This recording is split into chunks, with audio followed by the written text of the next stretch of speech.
Assalamualaikum warahmatullahi wabarakatuh. Salam sejahtera untuk kita semua. Kami dari Universitas Tanjung Pura, Pontianak. Saya Yuni Kartika. Saya Purwa Panji Ruli Pangestu. Dan saya Ririn Syafarina. Di sini kami akan membahas materi Sosiologi kelas 12 semester 2, bab 4 di buku Sosiologi untuk SMA MA oleh M. Taupan 2013. Diterbitkan di CV Ramawidya. Adapun kompetensi dasarnya 2.1 mendeskripsikan berbagai kelompok sosial. 2.2 menganalisis perkembangan kelompok sosial. 2.3 menganalisis keanekaragaman kelompok sosial. Dengan standar kompetensi 1. Mengetahui hakikat kelompok sosial. 2. Mengetahui macam-macam kelompok sosial. 3. Mengetahui dinamika kelompok sosial. Masih ingatkah kita bahwa manusia adalah makhluk sosial yang senantiasa saling membutuhkan untuk dapat melanjutkan kehidupannya? Kebutuhan manusia akan manusia lain menciptakan suatu kumpulan yang disebut sebagai kelompok sosial. Lalu, apakah semua perkumpulan manusia adalah kelompok sosial?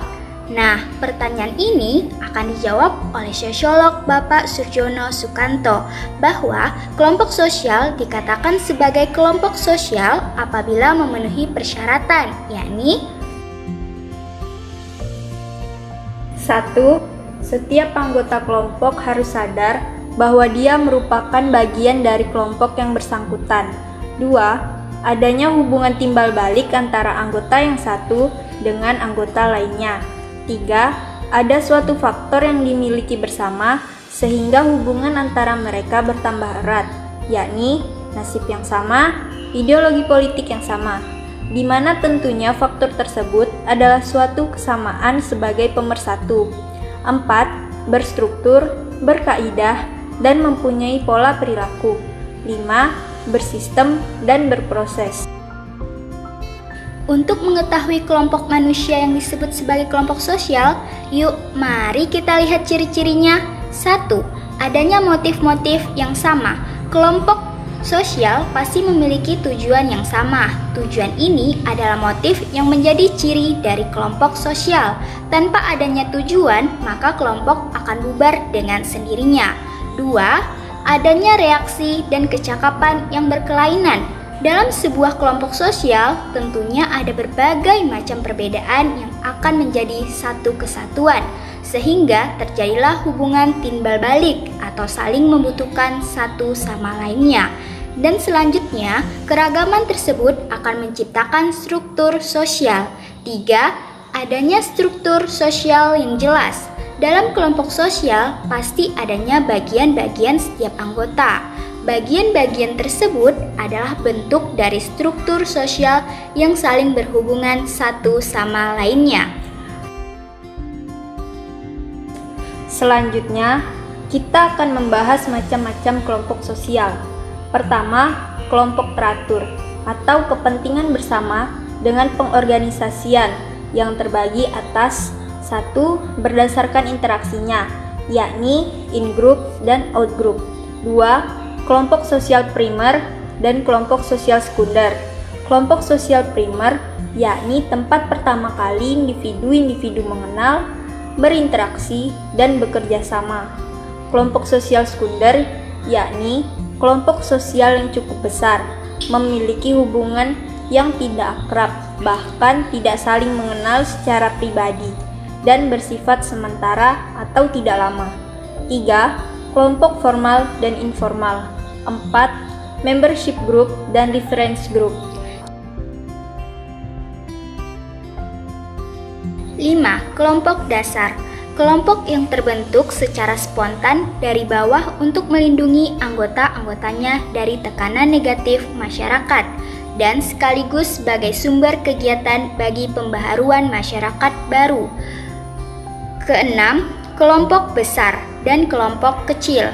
7. Kelompok okupasional dan kelompok volunteer. Kelompok okupasional merupakan kelompok orang-orang yang melakukan pekerjaan sejenis.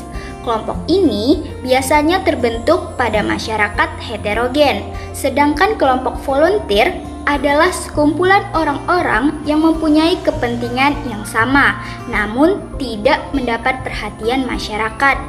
Dan yang terakhir, kelompok penekan merupakan kelompok yang anggota-anggotanya bertujuan memperjuangkan kepentingan mereka menggunakan tekanan sosial. Kedua, ada juga yang dinamakan kelompok sosial tidak teratur, yakni kerumunan sosial. Kerumunan sosial adalah sekumpulan orang yang berada di suatu tempat, tetapi tidak berhubungan secara tetap. Pengelompokan itu disebut juga kolektivitas, yaitu kumpulan manusia pada suatu tempat dan waktu yang sifatnya sementara. Yang ketiga, kelompok sosial atas dasar kesatuan genealogis. Kelompok sosial atas dasar kesatuan genealogis merupakan kelompok sosial yang anggota-anggotanya diikat oleh pertalian darah atau adanya kesamaan keturunan. Yang keempat, kelompok sosial atas dasar kesatuan teritorial yang dibentuk atas dasar kesamaan tempat tinggal mereka. Yang kelima, kelompok sosial atas dasar kesatuan sakral atau komunitas religius yang terbentuk karena anggota-anggotanya merasa terikat oleh ikatan spiritual yang sama, misalnya kelompok Muslim, Kristiani, dan Hindu. Yang keenam, kelompok sosial atas dasar ekonomi atau komunitas ekonomi merupakan suatu bentuk hidup bersama yang sebagian besar kegiatan penduduknya berorientasi di bidang ekonomi. Komunitas ini umumnya berada di kawasan perindustrian, perdagangan, dan jasa.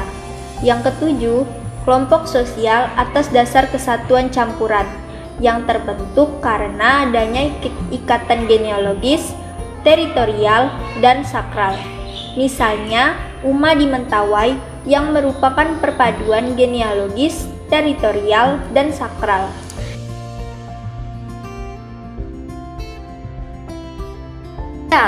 Sekarang kita akan membahas mengenai dinamika kelompok sosial. Pertama, perubahan kelompok sosial.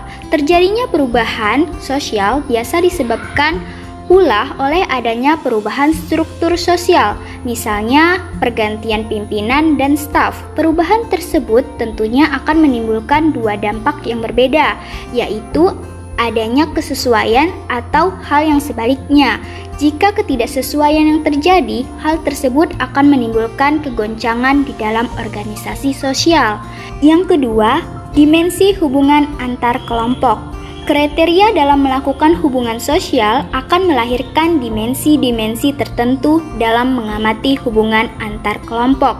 Dimensi-dimensi tersebut diantaranya adalah sebagai berikut: dimensi sejarah, dimensi sikap, dimensi institusi, dimensi gerakan sosial.